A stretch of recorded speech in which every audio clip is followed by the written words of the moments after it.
किसान भाइयों, जैसे ही बारिश खत्म हो जाती है और जैसे बारिश खत्म होने के बाद सुबह के वक्त में कोहरा ज्यादा पैमाने पर अगर आपको आपके खेत में दिखता है, फॉग ज्यादा पैमाने पर दिखता है, ओस ज्यादा गिरी हुई अगर आपको दिखती है, तो आप थोड़ा डर जाते हो कि भाई मेरी फसल में कुछ 19-20 ना हो जाए। तो ये 19-20 में क्या हो सकता है, कुछ नुकसान हो सकता है। जी हाँ, बहुत बड़े बड़े नुकसान भी कई बार हो जाते हैं। तो इनसे बचने के लिए हमें क्या करना है और क्या नहीं करना है, चलिए इसके बारे में जानते हैं। तो उससे पहले वीडियो को लाइक कर दीजिएगा।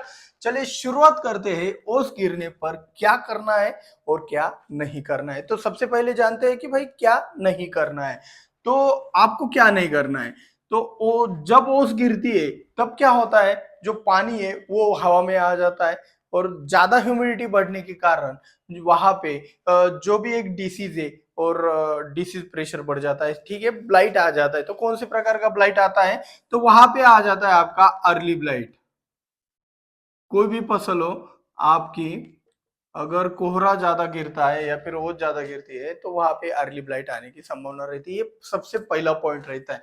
सेकंड वाला पॉइंट क्या रहता है, अगर आपकी फसल की टमाटर बैंगन जैसी अगर फसल होगी, तो क्या होता है, सुबह की तेज रोशनी और कोहरा, ये दोनों का क्या हो जाता है, एक संयोग होने से यहाँ पे एक आपका भीम के जैसे बन जाता है, लेंस की तरह बन जाता है और यहाँ का एक भाग जल जाता है जो कि सन की तरफ है, सूर्य प्रकाश की तरफ, जहां पे जो हिस्सा आपके फल का रहता है, ओस गिरने के कारण वहां पे क्या हो जाता है, सनबर्न हो जाता है। ठीक है, सनबर्न होता है।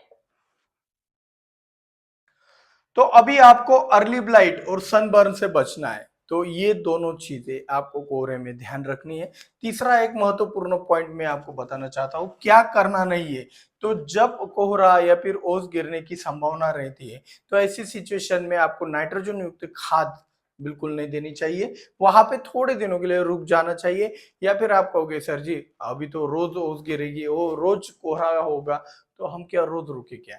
तो ऐसी सिचुएशन में आपको क्या करना है कि कोहरे के कारण जो नुकसान हो सकता है, पहले उसको प्रोटेक्शन दे दो। मतलब क्या है, अर्ली ब्लाइट है, अर्ली ब्लाइट की दवा डाल देना। फिर भाई डालो क्या, आज 24-24 डालना है, यूरिया डालना है, अमोनिया डालना है, डाल सकते हो, कैल्शियम नाइट्रेट वगैरह, ठीक है।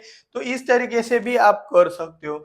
सनबर्निंग का दिक्कत है, तो भाई ये ऊपर से टॉनिक ना डालकर नीचे से टॉनिक डाल सकते हो, जिससे क्या होगा, जड़ों का विकास हुआ तो ऊपर फलों का भी विकास होता ही है। डायरेक्टली इनडायरेक्टली सभी चीजें एक तरफ से बहुत ही अच्छा हो जाता है।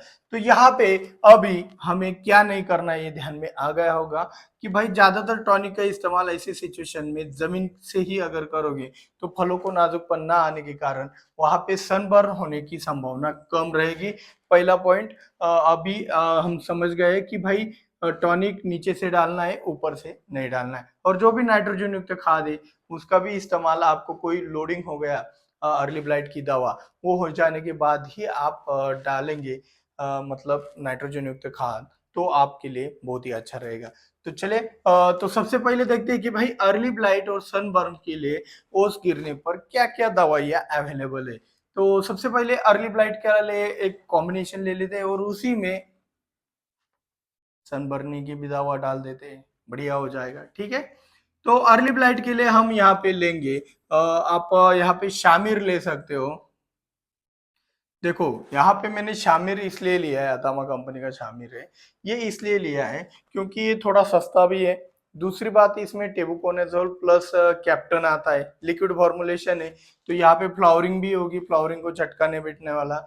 तो इस तरीके का दूसरे कंपनी के भी प्रोडक्ट मिलते हैं, टेबुकोनेजोल प्लस कैप्टन करके, वो लिक्विड फॉर्मुलेशन में होना चाहिए। तो वो भी आप ले सकते हो, ऐसा नहीं कि यही लेना चाहिए, ठीक है।